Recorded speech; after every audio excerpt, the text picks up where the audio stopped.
Hey guys, this is take two. I screwed up take one. But anyway, just a little intro into this video.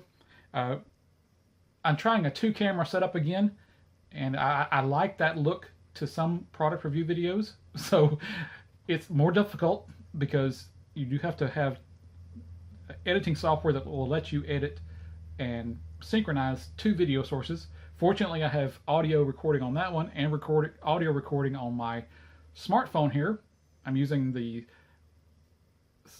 what was it again? Samsung, was it Samsung Note 4? That's the Note 4. This is a very old.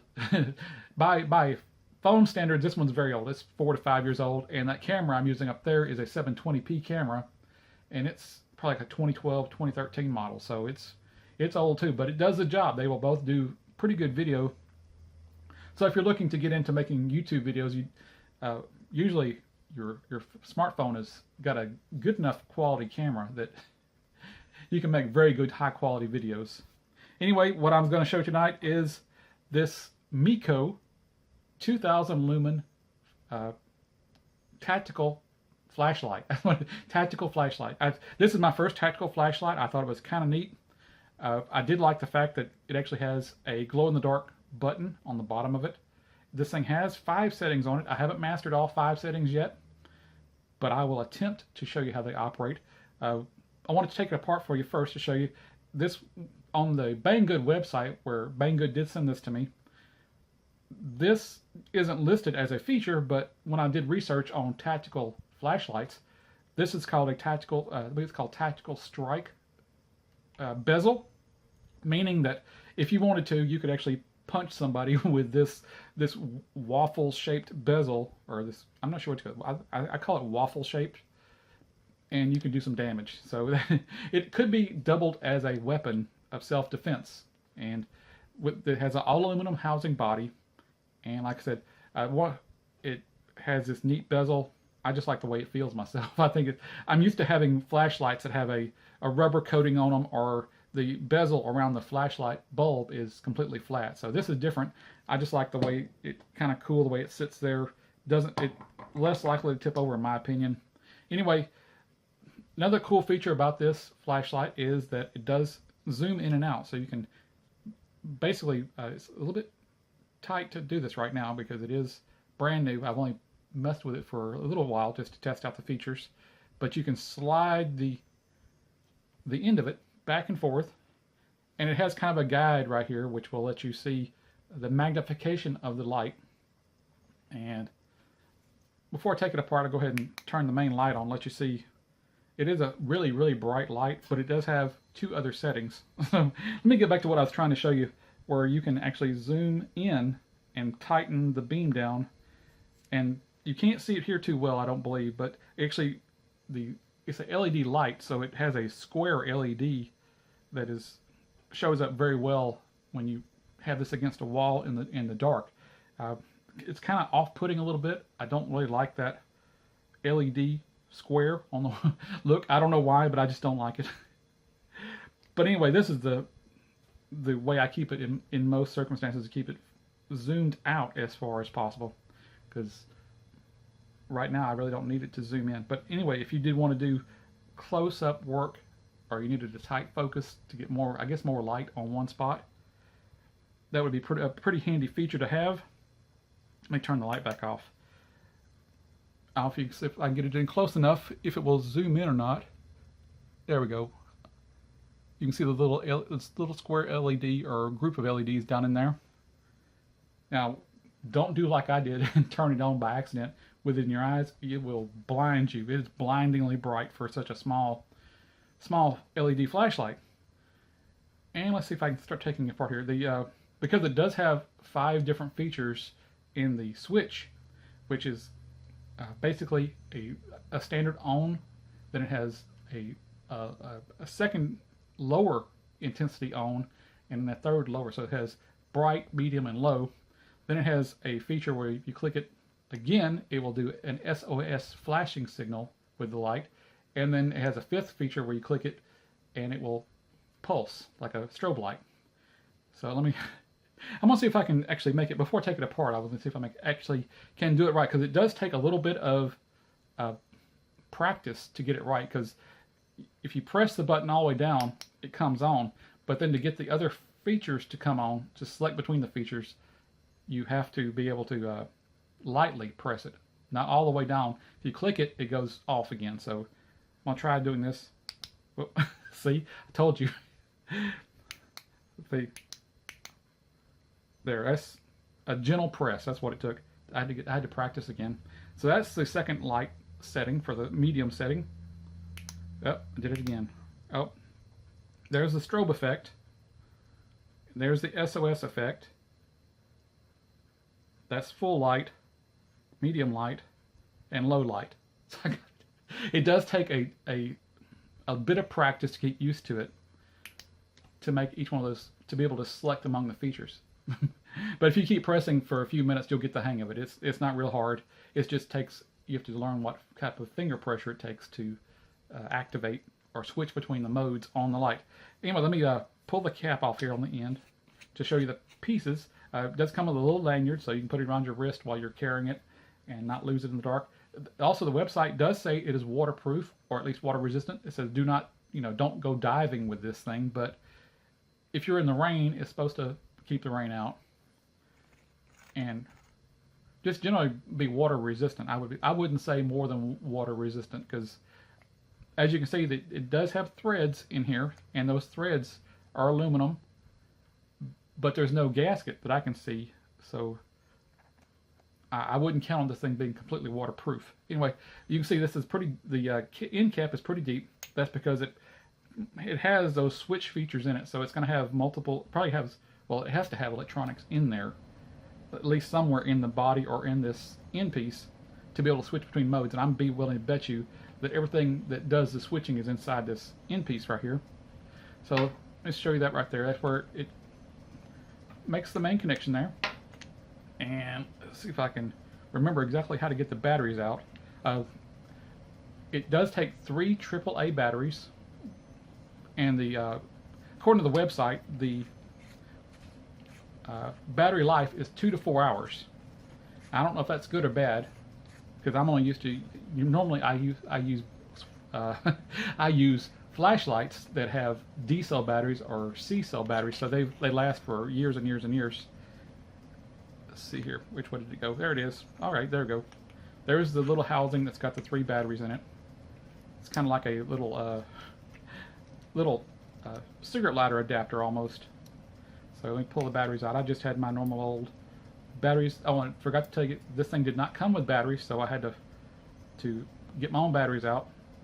Now, one of my little picadillos, I guess, my little nitpicky things is that it takes 3 batteries. I'd prefer it take 4 or 2, because most of the time I buy batteries in packs of 4 or 6 or 12.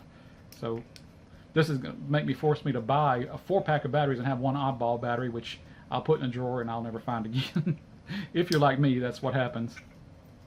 So let's see, there's the body. The battery pack apparently will slide either way. I didn't really notice that earlier. The first time I put the batteries in, I pulled the top off. Didn't have the bottom portion off. So let me go ahead and see if I can just lay those down there for you, so you can see that in all its glory.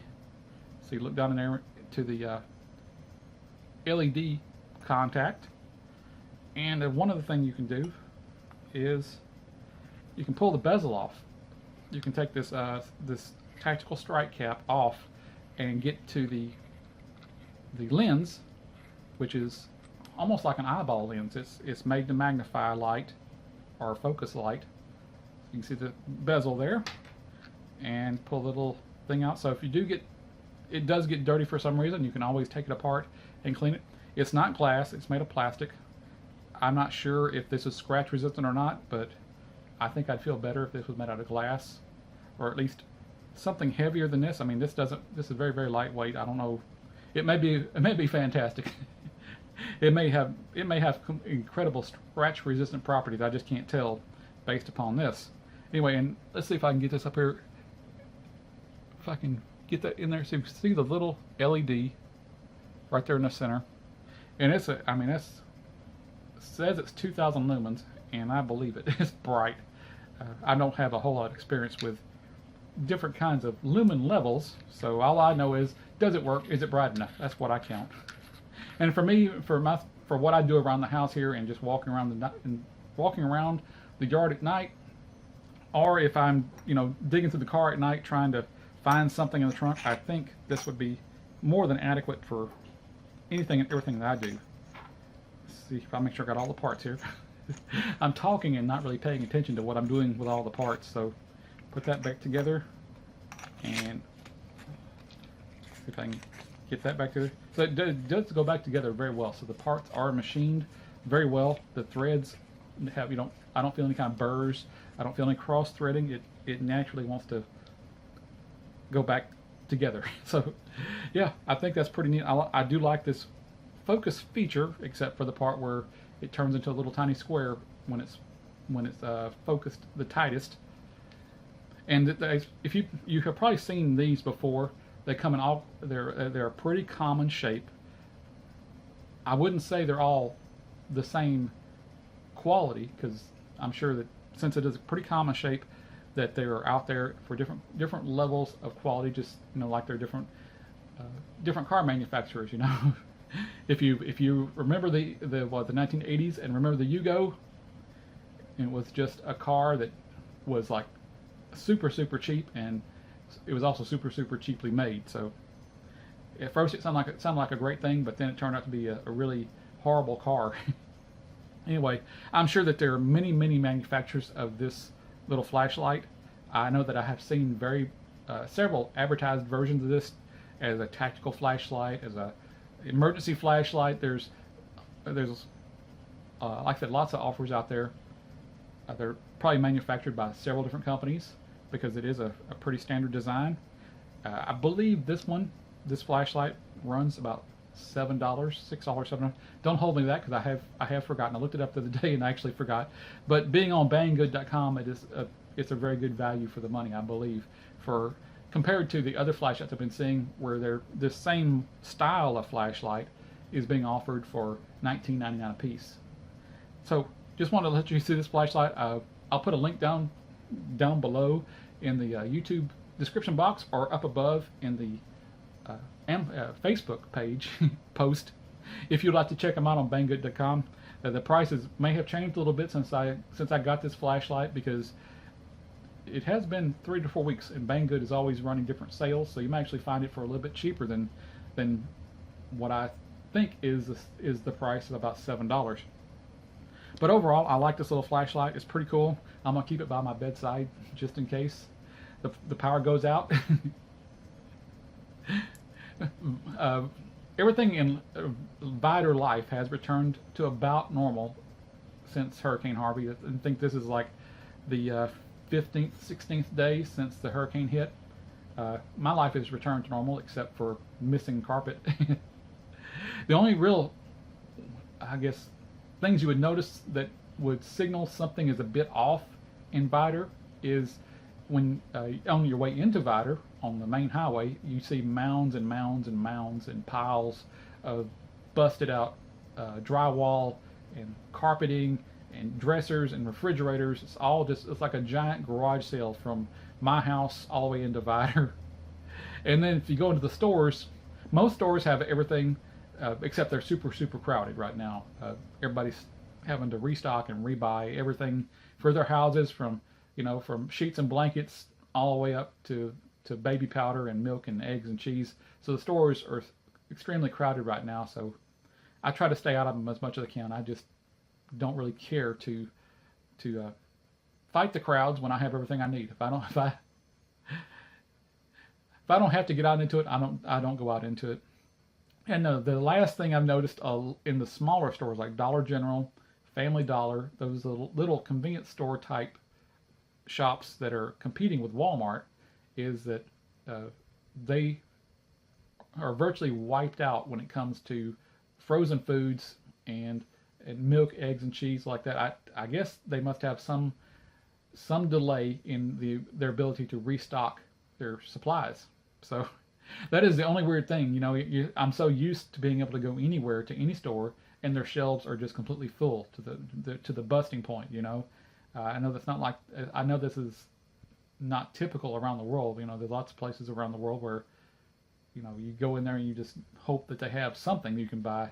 And in the United States, that's not the case. It's the shelves are overflowing with everything all the time, and so it's just kind of really weird. It's almost like being in a zombie apocalypse movie when you walk into a store and the shelves are wiped out, and you're looking through the shelf looking for stuff that you're used to buying, and it's like, why isn't it here? Why is it gone? It's like, and then, oh yeah, I forgot, Hurricane Harvey. They the highways were blocked, and hey, they can't get supplies in. But they are slowly rebuilding everything.